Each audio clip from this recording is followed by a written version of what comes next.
to look at him as he's just absolutely gorgeous. How do you watch that and say not murdering him was evil?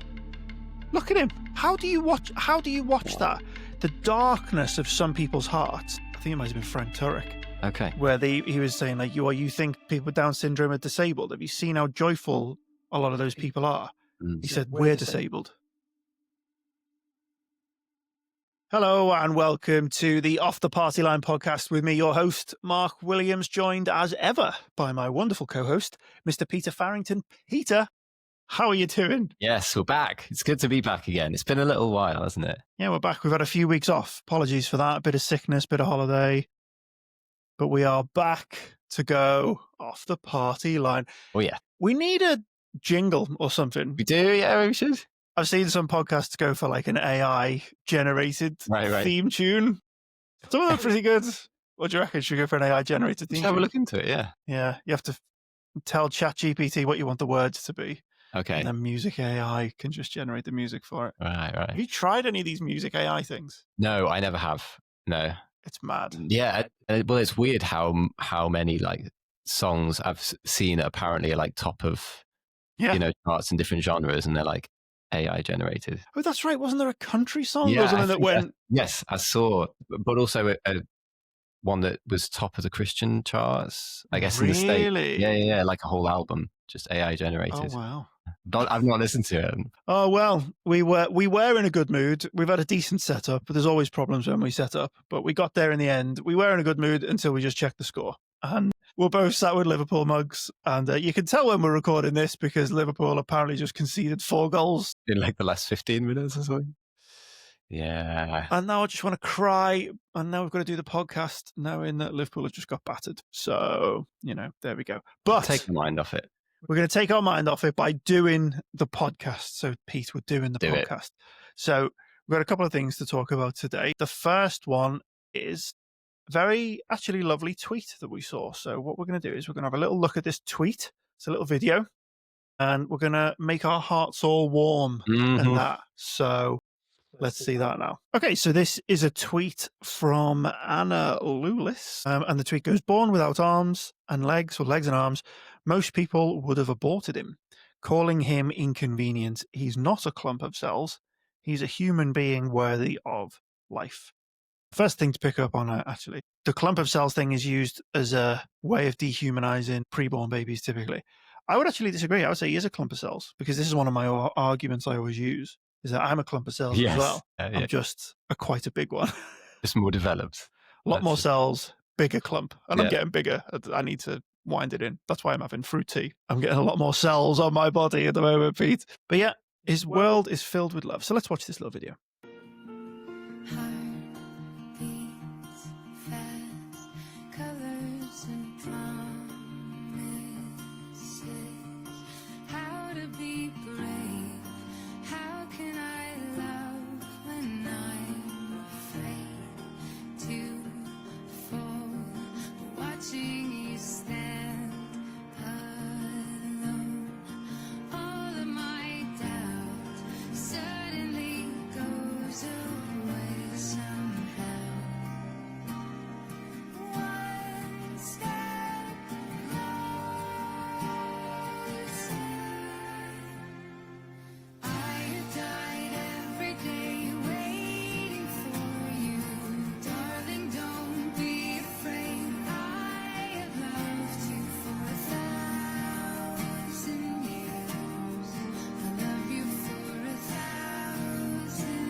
Lovely. So we got a little heartwarming video there of this lovely little boy. Absolutely gorgeous. He's got no arms and no legs, but he's got a lot of love. He's got, lovely mum and dad there. Looks like his grandparents around. Actually, doesn't seem to be too restricted in some things. We can see there's a couple of points there where he's using whatever he's got. And it's not, just the music, but you can tell that the parents are not looking at him feeling like they've been inconvenienced, right? No. Oh, by the way, there'll be people going, oh, well, he's doing that because my children did exactly the same thing as that. Put food on the tray in front of them and they ate it like that. So that is not unique to a child. My 4-year-old did that just the other day because we'd earlier in the day we'd gone to a petting zoo to feed goats and whatnot, and so he was just imitating the way that the goats were eating. So even 4-year-olds. Absolutely. And there he is eating. You're saying don't need the music, just watch it. He's got a toy. He's got the toy between his arms there. He's got the book between his arms. Quality. He's got a little little teether. Yeah, a little teether on his on the end of his arm. Oh, look at that. Dead cute. So lovely. And I guess the premise of this, this person sharing it is, most people would have aborted him. And it's probably true, certainly in the West, and they'd call him inconvenient. Well, here's the thing, right? So that was lovely and heartwarming. And actually, for so long, up until this point, that would have been very heartwarming, even before the age of social media. Like, let's say that was played on the news or your local stations or whatever. It would have always been played as a heartwarming story of this young lad who is going to overcome a lot of obstacles in his life, but look at the start he's had, look at the love that he's got in his life. And, I think that's what most people would say. That's how most people would reply. Let's see some of the replies to this then. So God bless the little fellow. His loving and devoted family is equal in fundamental worth and dignity to every human being on the planet. Amen. Yeah, absolutely. Hard to disagree with that. Dale Partridge, beautiful. Oh, now we've got our first bit of negativity. I would rather not be born. Oh dear, no. What's the next person saying? Okay, and how will this life actually be for him? He literally can't do anything. I don't think you watched the video. He'll just watch kids grow up around him doing all sorts of amazing things while he's stuck waiting for someone else to care for him and do everything for him. He'll never experience any form of independence. I'm not saying he should have been aborted, but his quality of life will be about as low as it can possibly be. I'm not saying he should have been aborted. What are you saying? Well, also, so now he has been born. Now what? Don't think this is a matter of inconvenience, more like quality of life. A major disability is a lot more than an inconvenience. Okay, so what should we do with him? Autonomous alley zone? What should happen? She's not clear. And most people would be right to do so. Stop pretending that dooming your child to be disabled for life is some sort of moral virtue. What? There's some masks coming off, Pete. Dooming your child to be disabled for life. Yeah. We heard a similar argument. Was it last episode or 2 episodes ago? I can't remember. It was from a minister in the States who was making a very similar argument that it's something like it's doing a kindness to the child if we can be, pretty certain that the child is going to endure a lot of suffering in life, then it's a kindness to abort the or to end the pregnancy. Of course, then we stop using the word child because it exposes, to our conscious what it really is. But it's that same argument where we position ourselves as God and we decide who is worthy of life and who isn't. That's right. So someone says he was born at just the right time to get artificial limbs. That's not a bad point. He's going to be more successful than most. He's got a great support system, and I'm sure what he doesn't have in body parts, he has in brain power. God does not make mistakes. Is the most adorable little nose. What a blessing to the world. Catherine O'Connor, everyone in these comments saying this baby should have been murdered in the womb is not being consistent. If you really believed that suffering is the worst evil, you would have checked out of life when you decided that. Just like you think your life is worth living, so does this baby. He is loved and is going to figure out new ways to live differently. Stop advocating for murder out of some misplaced sense of moral superiority. You are mistaken. She touches on something really important there about, what did she say about suffering being the basis of morality, or the absence of suffering and trying to ensure the well-being of as many people as possible, if that's what morality is built on, and you've got nothing beneath it, then you're going to run into serious problems.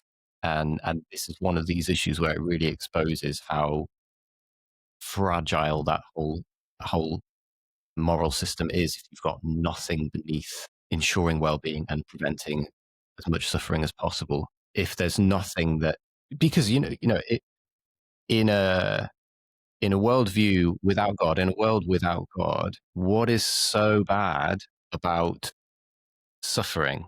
All it is we don't like it. Like, I don't enjoy suffering, and I really like well-being and pleasure and happiness. But all that is just chemicals fizzing around. It's like, if there's nothing beneath that if there's nothing that transcendental there that actually gives value to man and makes him different to the animals and the plants. Yeah.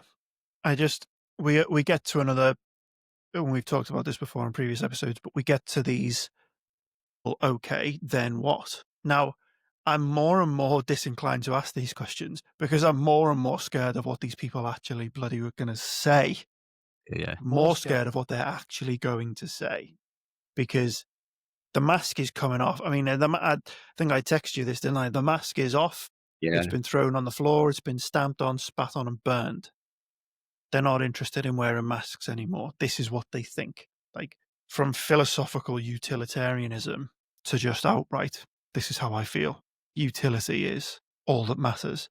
So, if you want to say children should not be born into a life of suffering, well, there's probably 3 figures worth of number of countries in this world where you should not allow anyone to be born. Yeah. Yeah. And most of history. And most of history. Well, this is it. We define child poverty in this country in this year as a very specific thing. It's all relative, isn't it? Well, that's what I mean. So anyone in a different country 200 years ago would look at that, what we call child poverty, and go, I would saw my arm off for that. Yeah. Yeah. Yeah. And then they'd be living a life that's not worthy of living, apparently. Yeah. I'd give my 2 arms and my 2 legs. I mean, literally. But this is the thing, isn't it? So that's the question. So should we not allow anyone to give birth in South Sudan? For instance, where there's massive conflict going on and real proper poverty for children that are going to be born there? Should we not allow them to be born? Well, some of these people are probably going to say, yeah, which is frightening. Yeah. The other problem we get into here is, and again, I don't want to know what some of these people think to the answer to this question, but I'm asking the normies who are apparently, hopefully still out there. Well, okay, he's been born. He's still facing the same life you've said he shouldn't have to face. So we could still end it. Yeah. And if not, why not? Like, how are you making these judgments? What is guiding? What's the guiding principle in any of this? Exactly right. Because we recently had a discussion in the UK. So in Scotland, they're going to allow for essentially sex-selective abortions. Goodness me, yeah. And there was a kickoff about that from pro-choice, quote-unquote, people. And I just had to look at it and go, well, why not? What's the problem? What's the problem? Her body, her choice. Why does it matter to you why she's making the choice? Yeah. Well, you can't just do that because we'll have less girls. Why? It's a bit racist, isn't it? To say that some of these communities, watch out, some communities, quote unquote, prefer boys, so they might start aborting their girls. Ooh. What's the problem with that? What's the problem with, once this boy has now been born into this life, with getting rid of him? What I'd really love to see is an argument between 2 quote unquote pro-choicers, because I want to see the ones who are pushing back on this stuff versus these moral people. Yeah. Words I'm not going to use on the podcast. Because what principle are you arguing about? What on earth can you say to them? Yeah. You both hold the same position. You've both got the same foundational principles. One's just ran further with it.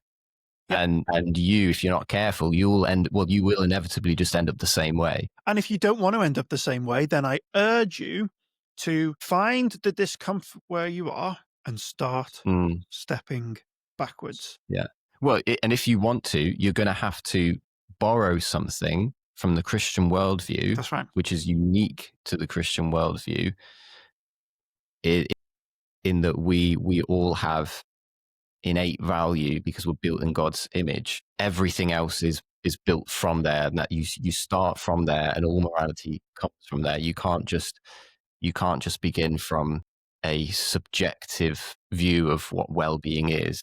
So let's have a look at some of the quote tweets from this. So I don't know what those first two words mean, but if I discover my child has a high chance being born with disability, I'd rather get them aborted. Get them aborted, Pete. Just get them aborted. I don't want them to suffer in this cruel world alone the moment I'm gone someday. And here's the one that we found originally. Not getting him aborted was evil. So there was an evil act that took place here, Pete, and that was not injecting the womb with murderous chemicals. It was not invading the womb that he inhabited with sharp tools, blunt force tools, and ripping him out. Yeah. And to look at that, to look at him as he's just absolutely gorgeous. How do you watch that and say not murdering him was evil? Yeah. Look at him. How do you watch that? The darkness of some people's hearts. Well, this is a point, isn't it? This is a point. People who are not Christians will say, they might say people are innately good, or even if they don't believe that, they'll just say, well, I think there's a goodness in a lot of people. This shows the inherent darkness of the human heart, that you can believe something like that. Yeah. And not just believe it, but then say it. Say it, yeah. They said it publicly. And then double down on it, And which then you they've later doubled do. down. Yeah, what else? Allowing a severely suffering guaranteed fetus to be born is morally wrong because it knowingly imposes preventable pain on a child, traumatizes the parents, and forces a lifetime of unavoidable harm on a family. This, to me, is an act of cruelty rather than compassion. Well, parents didn't look traumatized to me, if I'm honest. I mean, I know it was a TikTok video, but... Do you not think, though, in a way, every single person is suffering guaranteed? Like, we're all... this is quite... I know it sounds a bit pessimistic, but everyone will suffer in life. And you cannot predict to what extent someone is going to suffer. And no one's immune to suffering. And you have no idea what joy that child might experience. And again, beyond all of that discussion about suffering, regardless, that child is innately valuable due to the fact that he's a member of the human race. Anytime you draw a circle around a group of people, however you couch it, whatever type, even if you make it sound as if it's for sympathetic reasons, you say we're not going to give you this right. I mean, great evils have been done, and that's what we're just seeing repeated here. Yeah, they're not people; they're fetuses.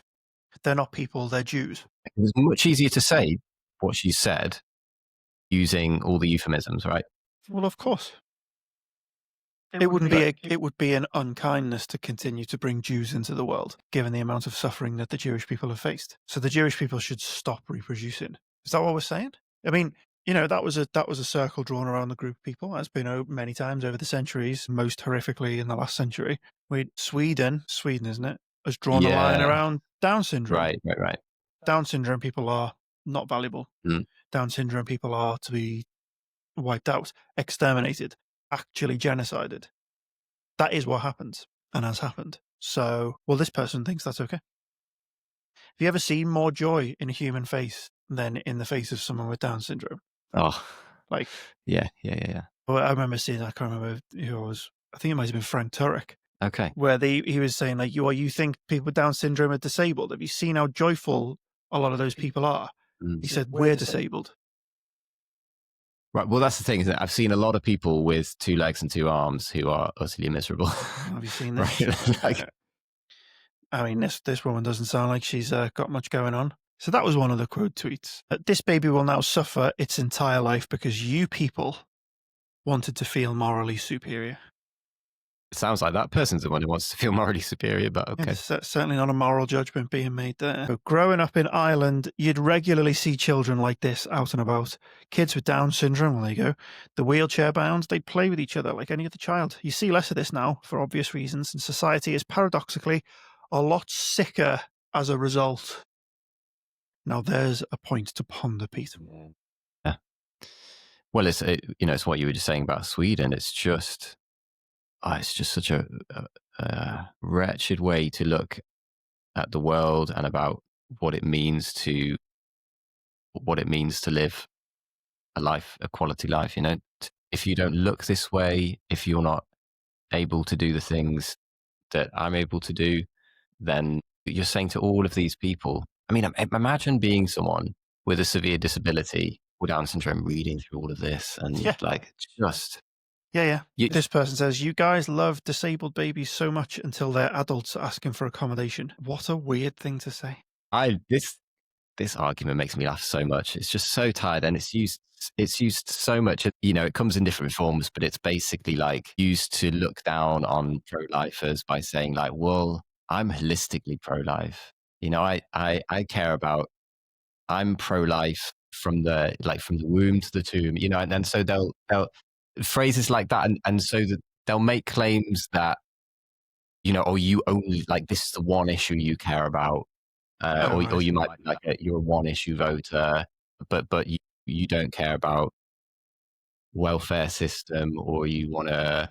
Oh, I see. Is that what this is? Okay. Yeah, that's what it's all about. And I see. Oh, it's right. Kind of used to, and a lot of it is used to make it a party political argument. Well, it's an absolutely ridiculous one. It is for so many reasons. I'm sorry, but this is the very first. Without the right to life, you've got nothing else. So if that's the very, very bare minimum. And if you haven't got that, all of the rights come from there, and so if you haven't got that, it's just crazy. So this person says, imagine his life as he grows older, not able to do anything, needing help even to wipe his, what, and all the while surrounded by this love. So that what we're seeing there is quote marks love, Pete. This sickening love, quote marks, sickening. Watching them pretend to care. Wow. That's what they're doing there. They're pretending to care. I'm just going to make a guess, right? I'm just going to guess that this person doesn't have children.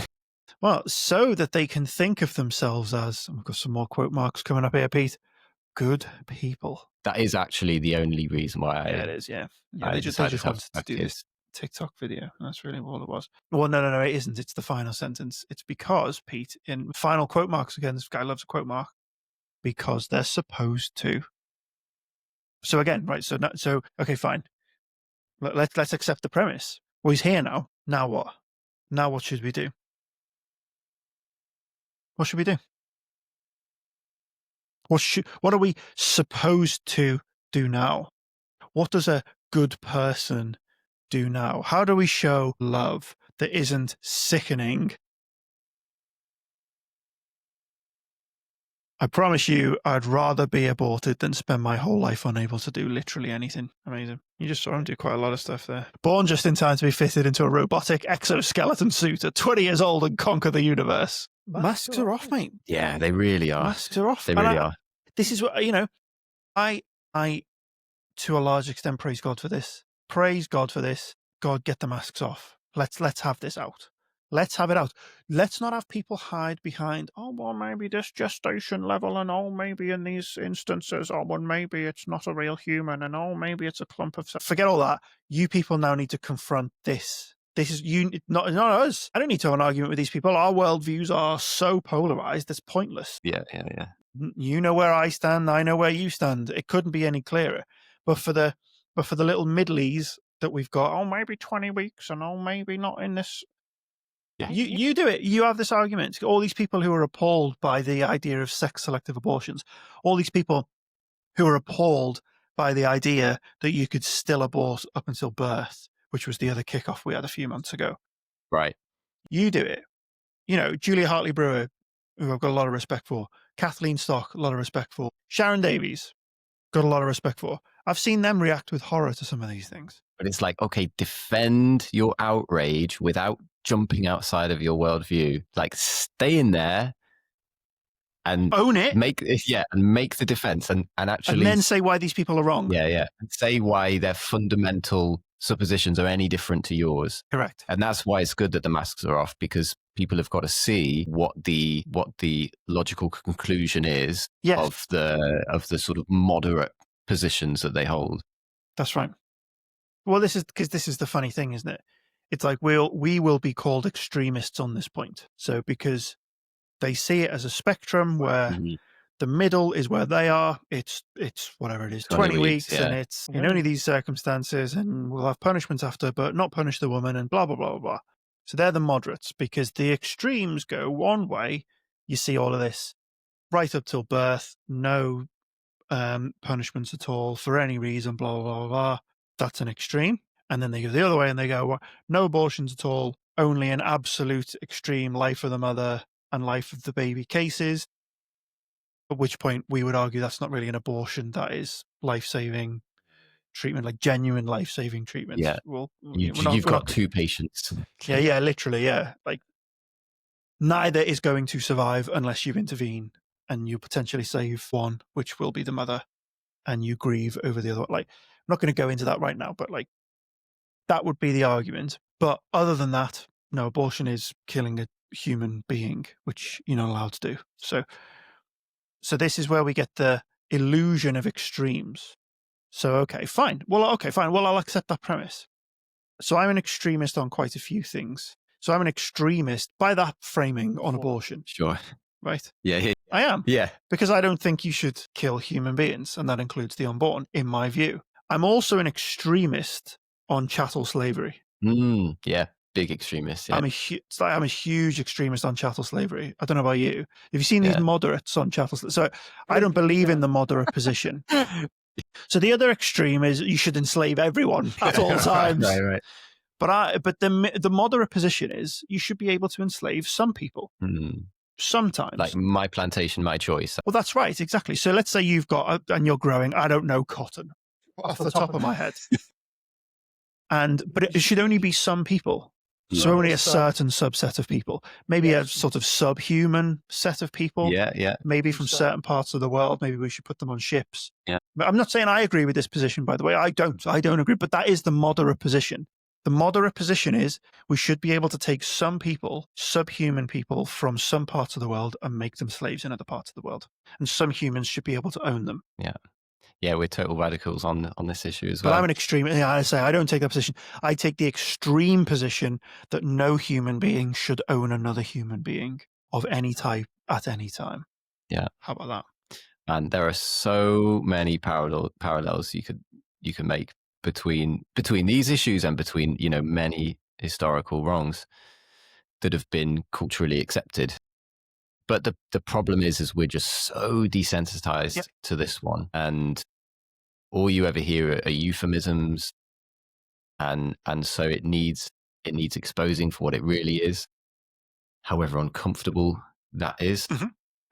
And we need to own up to the fact that this is happening before our eyes, and the overwhelming majority of people, including the overwhelming majority of Christians, I think have just been quiet.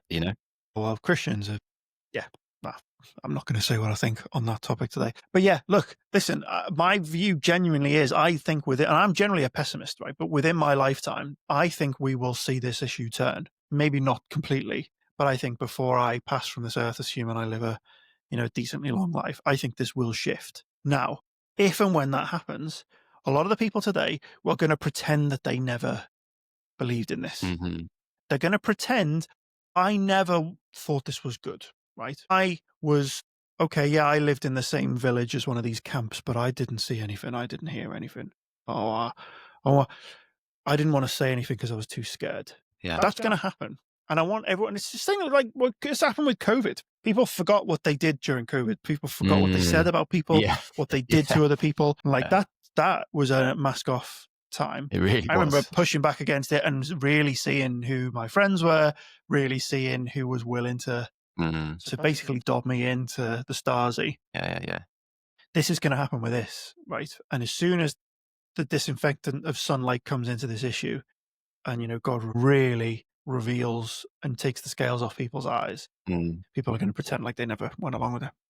Yeah, 100%. I mean, you're right. That 2020 was a fascinating view into just how much people want to.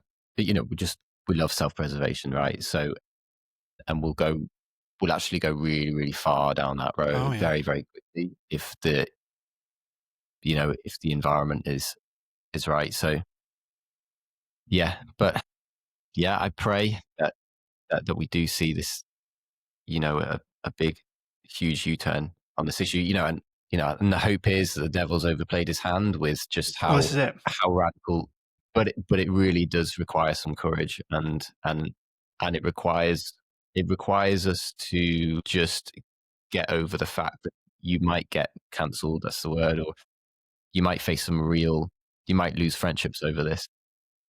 You might really face some persecution for standing up on an issue like this. But it must be done. Yep. Yeah, I think you're right. I think people are pushing it to the level at which there's going to be a reflex. And good, we need it. We've been complacent about this for decades since it's been allowed. Now, speaking of potentially being cancelled for the things that you think and having some courage and bravery to actually say some of this stuff, what happens if you do get in trouble, Pete? Well, so That's a segue. I'm getting better at these. Podcast expert, episode 6. Hey, come on.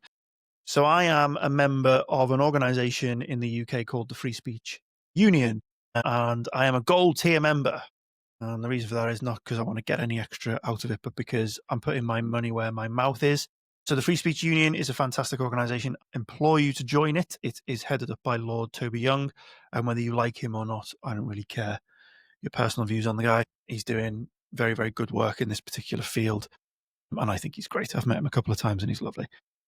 Got a friend who works for the Free Speech Union, and they're doing amazing stuff. Now, most of the stuff they do focuses on they'll take on cases.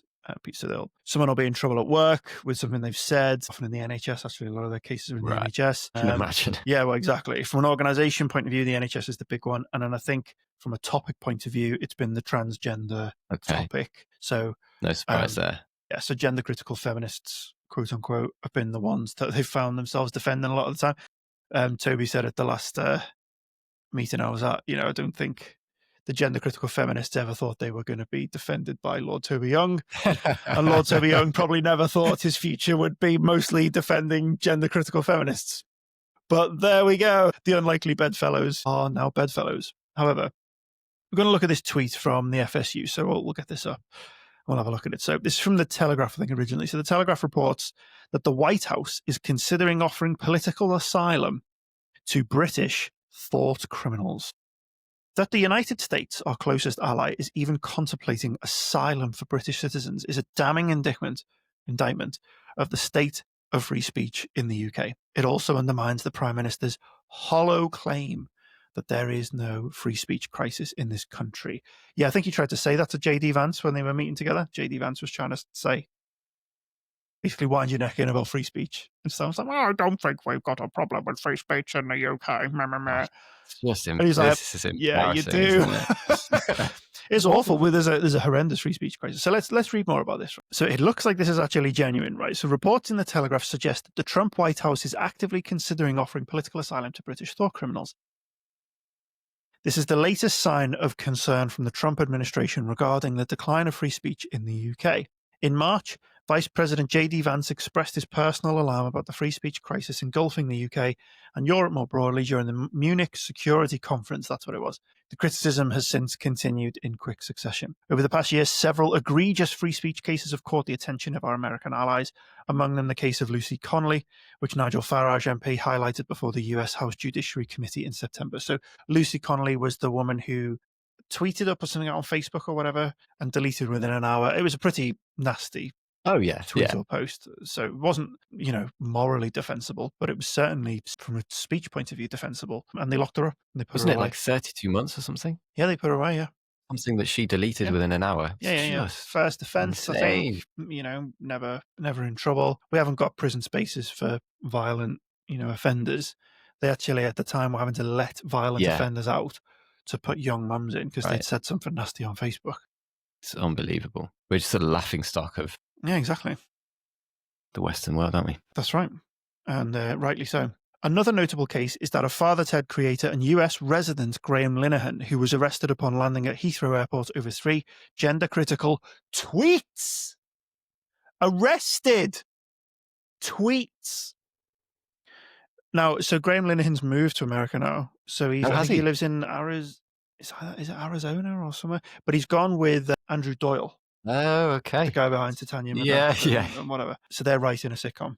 No way, I didn't know that. Feel like they can only do it in America. Wow, that's going to be good, isn't it? Listen, Father Ted and Titania McGrath. Yeah, it's going to be amazing when that comes out. The fact that the United States, our closest ally, is actively contemplating political asylum for British citizens is a damning indictment of the state of free speech in the UK. Also undermines the Prime Minister's hollow assertion there's no free speech problem in this country. According to reports, asylum could be offered to British gender-critical activists, critics of mass migration, and pro-abortion campaigners who, in the eyes of the US, have been silenced or persecuted. Oh, we'll be all right then. Yeah, I was going to say, I don't think that's right. They've said pro-abortion campaigners. Okay. I don't think that's what that means. No. That can't be what it means. Pro-abortion campaignners are fine. Yeah, they pro-abortion campaigners are treated pretty nicely in this country. It'll be us who need to get our plane tickets, apparently. So I think we need to start making some asylum claims, me and you, Pete. It's worth noting that since Donald Trump returned to the White House in January, his administration has drastically reduced refugee admissions. This latest development follows another troubling report. The White House is reportedly considering revoking the visa of the chief executive of the Center for Countering Digital Hate, a censorship-focused organization founded by the embattled chief of staff to Sir Keir Starmer. So I'm assuming he's going to pick up on all those tweets about that poor little boy. Those hateful tweets. Yeah, they were quite hateful. A lot of hate. I saw hate. Well, I interpreted it as hate. And apparently, according to our laws, as long as I interpreted it that way, that's all they need. I was quite offended. I was offended. Yeah, I was. Yeah, I might phone the police. A major concern for the Republican president and his team is the treatment of pro-life campaigners. Okay, there we go. Yeah, thank you.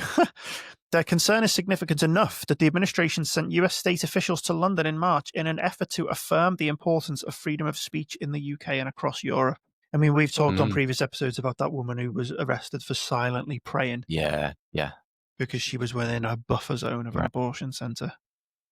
I mean, but there's no free speech crisis. Right, yeah. You just can't walk within 200 metres of an abortion mill and look as if you're praying. Obviously absurd. And say anything that's our laws. Negative about... Yeah. So at the start of the year, free speech became a major point of contention in trade deal discussions between the UK and the US. The case of Ms. Tosici Bolt particularly alarmed the Trump administration. She was prosecuted for holding a sign near a Bournemouth abortion clinic that read, "Here to talk if you want." That's right, yeah. The government must get a grip on the erosion of free speech in the UK. Britain is beginning to look like a joke on the world stage, both to allies and adversaries. You can read more in The Telegraph, which I would advise you to go and do. So... fascinating. It really is embarrassing, though, that it get to that point. It's shameful. It's absolutely shameful. Like, there's so many people who will say there is no free speech crisis in the UK. Guess who those people are? Right. And guess what? Yeah, and guess what they think? Yeah. And guess what their beliefs are? You've just got that. Yeah, you just believe all the right things. Of course. It's like the people who say the BBC isn't biased. Right. It's because you hear the BBC saying what you wanted to say. Yeah, exactly. Yeah. So BBC isn't biased. There's no free speech crisis in the UK. Like, how much more gaslighting are we supposed to take? It's so ridiculous. Why would the Free Speech Union exist? Why would it have so many members? Why has it got so much work? Yeah. Why is their caseload massive? We've got a friend who works for the FSU. There's a caseworker. She's like, they're piling up. They're hiring. They're trying to get more people into the FSU. Why would that be if there wasn't a free speech crisis in the UK? And the numbers have shot up, right, in terms of members since under this new government. So that's my plea. I'd say again, join the Free Speech Union if you can. If you want to put your money where your mouth is, but also for your own protection, especially if you're going to be, if you work for an employer that might not take too kindly to you saying things online, might not take too kindly to you saying anything, or even just, you might want to start a podcast or a blog or whatever, and you want to say some things that might be cut down by the thought police. Join the Free Speech Union. Just join it. It's only going to become more and more important, isn't it? We've touched on a couple of things there, Pete, but when you read there that America is offering asylum to people who've been cancelled for having the wrong opinions, and we're sat here on a podcast talking about abortion, it's like, might check the link for that asylum page just to have it in my back pocket in case I need to follow this story. In case I might suddenly need to pack my family up and right. Go and live with some of your family over in America. yeah. Start looking at houses. Yeah, exactly. Well, I hear asylum seekers just get everything paid for them, right? I don't know. Is that right? Is that the That's case true. over? That's true, yeah. Another topic for another time. Let's not get into that. We're cancelled hard enough. Never mind getting into that topic. But we're going to call it there. But look, we'd love to hear your thoughts in the comments. What are your thoughts on that poor little baby? Well, I say poor little baby. He looked absolutely delighted. Surrounded by sickening love. Sickening Then you just love. hate to be surrounded by love. Isn't it awful when parents love you? So those selfish parents who've had that lovely little boy, what do you think about that? Is that positive? Should he have been aborted before he was even born? Should everyone? We've got a mental health crisis at the moment. What if you could start detecting this person's going to have mental health problems? Maybe we should get rid of them. Let us know in the comments. We'd love you to check out some of our other videos. We've done 6 episodes now and a load of other different shorts and different things. If you like this video, please do give us a nice big thumbs up. Subscribe to the channel. As we record this, we've got 70 subscribers. 70. Yeah. Pete, I was delighted when it ticked past 50. Yeah. 70. So we'd love you to subscribe to the channel. Please do. We're aiming for 100 as soon as possible. I'm delighted that so many people are giving us their time and want to see more. So here's more. Subscribe to the channel and we will see you in the next one.